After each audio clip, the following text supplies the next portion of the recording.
Hi students, good afternoon. In the last class, we are discussing the concept of velocity,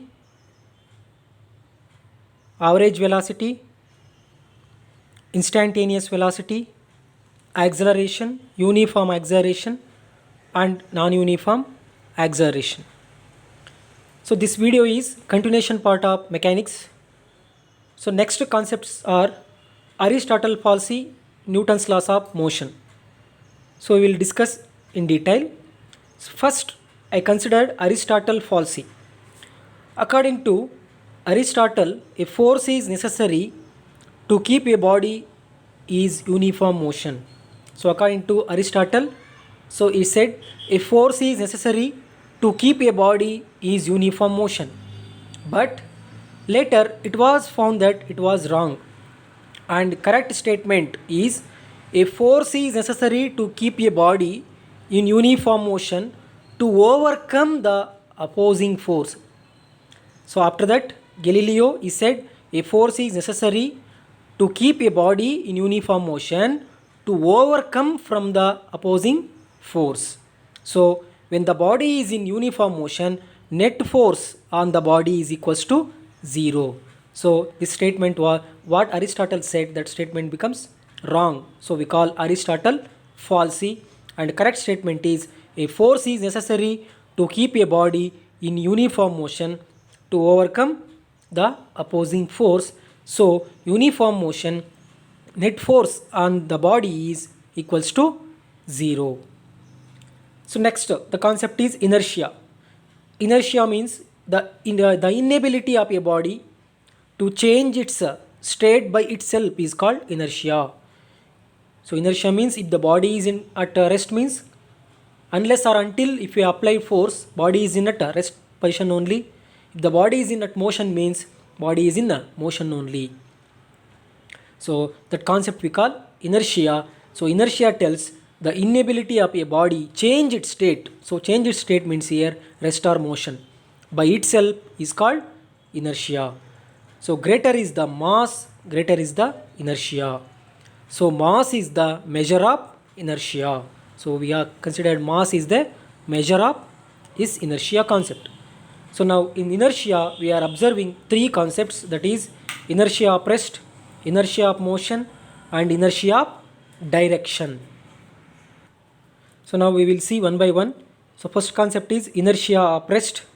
The inability of a body to change its state of rest by itself is called inertia of rest. Inertia of rest is defined as inability of a body to change its state of rest by itself, we call inertia of rest. So for example, passenger sitting in a bus falls backward when bus starts suddenly due to inertia of rest. So example for inertia of rest, if the passengers are sitting in a bus, so falls backwards because when bus starts suddenly due to this inertia of rest. So second one, inertia of motion. The inability of a body to change its state of motion by itself is called inertia of motion. So example is passengers traveling in a bus fall forward when bus stops suddenly. So when bus stops suddenly, passengers are fall forwards due to this inertia of motion. So next one is inertia of direction. Inertia of direction is defined as the inability of a body change of its states of direction here. The inability of a body to change its state of direction by itself is called inertia of direction. So example is passengers traveling in a bus bend towards left side when bus suddenly turns to a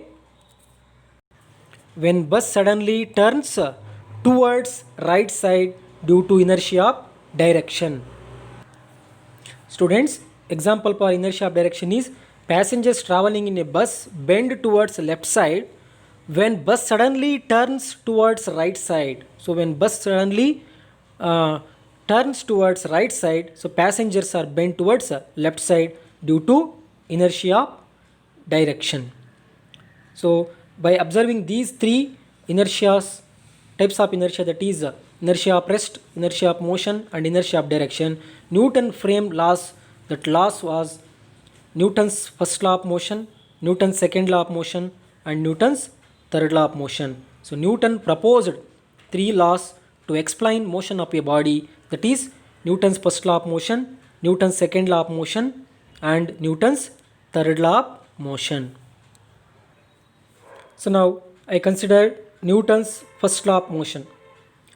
So statement for Newton's first law: every body continuous in its state of rest or of uniform motion in a straight line unless or until external force acts on it.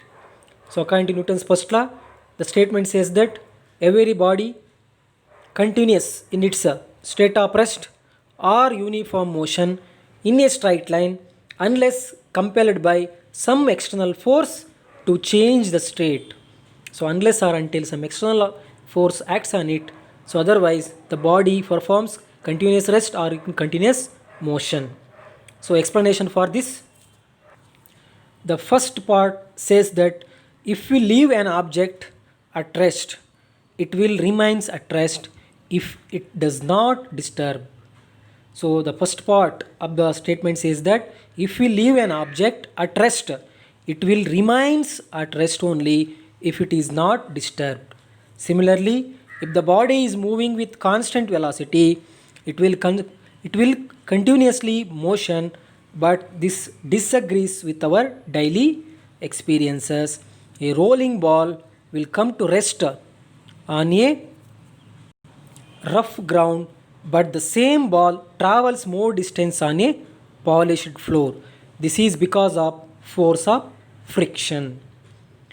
If force of friction is zero, it will continue its motion. The force of friction is zero, so friction means the force which opposes relative motion.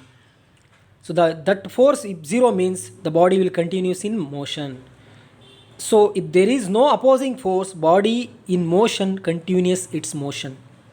If we consider satellite in free space, it will continue its in motion since there is no opposing force. So according to first law of Newton's, every body continuous in its state of rest or uniform motion in a straight line unless compelled by some external force to change the state. And examples are here. So if the body, if we leave at rest, it will remains at rest. And similarly, if the body is moving with constant velocity, it will continuously in motion. And force of friction is zero, it will continuous in its motion. So these are the examples for Newton's first law of motion.